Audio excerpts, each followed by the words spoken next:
I'm Jenny Hall. Thanks for joining me today. I have a new project series that I'd like to start and share with you today. Each week I'll be creating a new technique and I'm going to add it to a technique journal.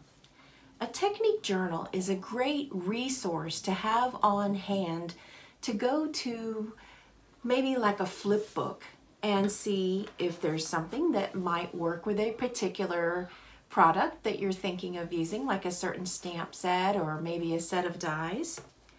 And so I wanted to I want to share my setup with you, and if you'd like to craft along, then I would love to see exactly what you add and the techniques that you find more interesting than others. The first technique that I'm going to work with is ink blending. Ink blending is a really fun technique. I like to use it in many different ways. Sometimes I add color to a paper and then die cut that, or sometimes create a die cut and add ink blending to it. There's so many different ways. But what I'm going to do today is go over the basic principles of ink blending, and I'm going to add this to a new little notebook that I found. This is from Canson, and I picked this up at, I think it was maybe Walmart, or you could probably get it at any kind of a big box store or craft store, maybe even online at Amazon. This paper is mixed media, and so it is a heavy enough paper that whatever kind of technique I add to this, it's going to hold up to it. It may not hold a lot of water if I do like a heavy watercolor, but this grade of paper is a little bit more flimsy than like a 110-pound cardstock. 110-pound cardstock is definitely much heavier, so I'll keep that in mind when I build up each technique as I go.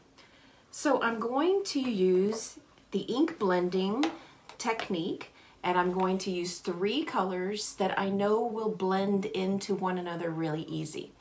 This is going to be Gray Granite, and these are Stampin' Up! Colors, So Saffron, and Calypso Coral. You could use any inks and any colors that work for you. I'm working with a light gray, a light yellow, and a coral color. There we go, you can see those nicely. And I'll be doing the blending with a sponge dauber. This is my favorite way to get the colors to blend together. There are many different tools to use and choose from. A sponge dauber, here's a good look at it, is hollow down in the bottom, and it has a spongy top, and it allows me to put my finger inside, and I can use it on just about any finger, and then I can use the ink and apply it to whatever sort of paper I'm working with.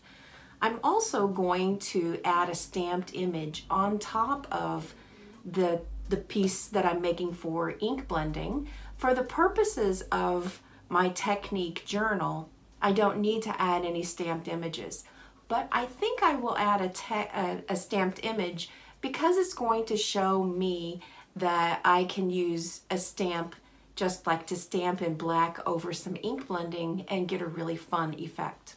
So the stamp set I'm going to use today is called By the Bay, and this is a free stamp set during Celebration that would be through the end of March 2019. It's a free choice that you can get with a product purchase. But today is all about the Technique Journal series. This is issue number 1, and we're going to work on ink blending today.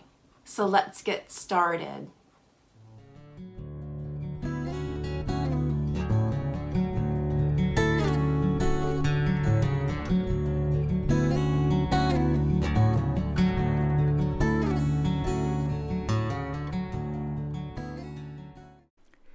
To mark the occasion of my first technique in my new technique journal, I'm first making an index in the bottom left-hand corner of the page. I'll start off with a sponge dauber on my fingertip, ink it up with the mid-tone color, and then dab it off on a piece of scratch paper. Imagine that this little piece of sponge is just floating across the top of the paper, and that will be the right amount of pressure to add to your ink blending technique. The ink will intensify the more times you go over it. This is the hardest part about this technique, and I've been told that the pressure, getting it right, is very hard. It was really hard for me as well. I like it to work in layers and just go very slowly and then build up the color. Give it a good amount of distance for the first color because the other two colors will blend down into that first color. I like to start with the mid-tone because I'll bring the top color down into it and the bottom color up into it. I'm working in very small circles. Sometimes I reverse the direction of the circle, but this is the basic principle. Now that we've got a good little amount of paper covered, then I'm going to ink up with the bottom color that's going to fade up into that mid-tone. Very, very light touch, and it's going to be more color as the sponge just first touches the paper. But keep working on it. Don't ink up unless you feel that you need to. I'm speeding up the video here because this takes a little bit of more amount of time for ink blending. Working in those very small circles, going over the areas that need it the most, and working the color lighter up into that mid-tone, which is the yellow. I want there to be a very smooth transition between the gray and the yellow. I chose this color combination so you could very clearly see where the colors meet and start blending together. Work more deep dark color down into the bottom and lighten up the touch as you reach into that mid-tone. Now let's reverse this and start away from where the mid-tone is and then give a transition area for that top color to come down. We can see that the coral color is going to lighten up as it approaches that mid-tone, which is the yellow. Ink blending is all about the pressure control with the paper and the application. Go heavier away from the area that you want blended, and then lighten up the touch as you approach and get closer to the blend area.